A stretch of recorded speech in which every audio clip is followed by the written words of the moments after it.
Assalamualaikum dan salam sejahtera bersama-sama saya Nizamiah Asikin Muhammad Zukni dalam Dunia 11 Pagi.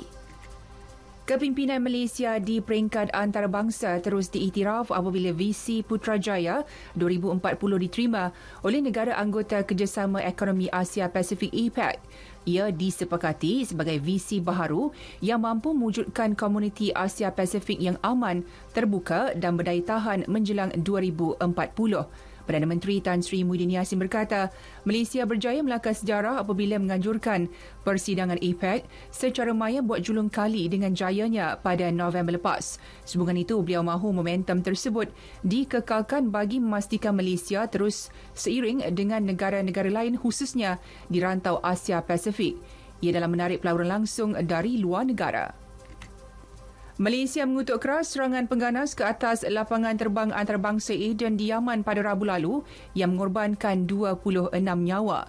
Wisma Putra dalam satu kenyataan menegaskan Malaysia menolak semua bentuk keganasan yang menjejaskan kestabilan, keamanan dan keselamatan serantau.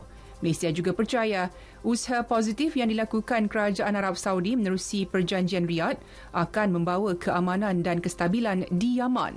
Sokongan penuh turut diberikan kepada penyelesaian konflik negara itu secara aman dan boleh dicapai menerusi dialog dan perundingan. Britain secara rasmi meninggalkan Kesatuan Eropah EU. Dalam perutusan bersempena sambutan Tahun Baharu 2021, Perdana Menteri Boris Johnson berkata Britain kini bebas. Pengunduran negara itu daripada pasaran tunggal EU menjadi kenyataan selepas tempoh peralihan selama 11 bulan tamat pada pukul 11 malam 31 Disember 2020. Pertubuhan Kesihatan Sedunia WHO memberi kebenaran kecemasan bagi penggunaan vaksin COVID-19 keluaran Pfizer-BioNTech. Vaksin berkenaan adalah yang pertama diberi kebenaran kecemasan oleh WHO sejak pandemik itu mula tercetus setahun lalu. Penolong Ketua Pengarah WHO bagi akses kepada ubat, vaksin dan farmasutikal, Dr. Maria Angela Simo menyifatkan ia langkah positif bagi memastikan akses global kepada vaksin COVID-19. Keputusan itu membuka jalan bagi negara-negara di seluruh dunia untuk segera meluluskan import dan pengedarannya.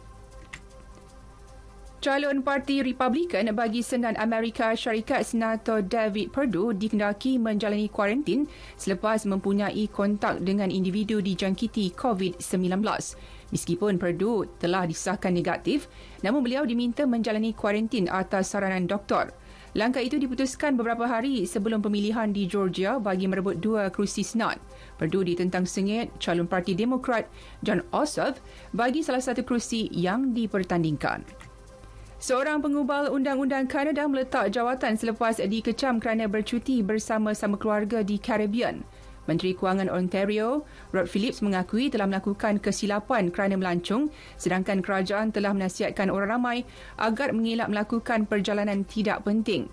Media tempatan melaporkan Phillips bersama-sama keluarganya telah melancung ke Pulau St. Barts pada 13 Disember ketika Kanada merekodkan kes harian COVID-19 tertinggi pernah dicatatkan. Pertubuhan Bangsa Bersatu PBB dan Kesatuan Afrika AU mengakhiri misi pengaman selama 13 tahun di wilayah bergolak Darfur, Sudan.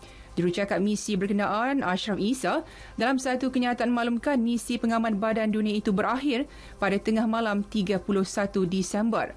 Proses pengunduran semua unit beruniform dan pegawai awam dimulakan pada bulan ini dan dijangka selesai pada 30 Jun.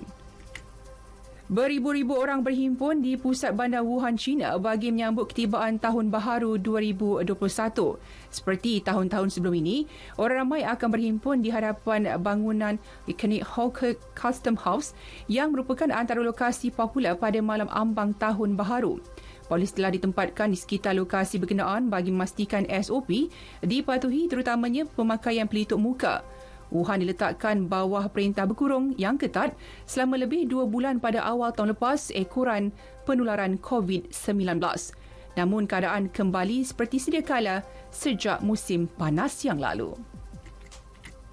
Sekian berita yang disunting oleh Mas Niza Awang Kecil dari Pusat Berita RTM.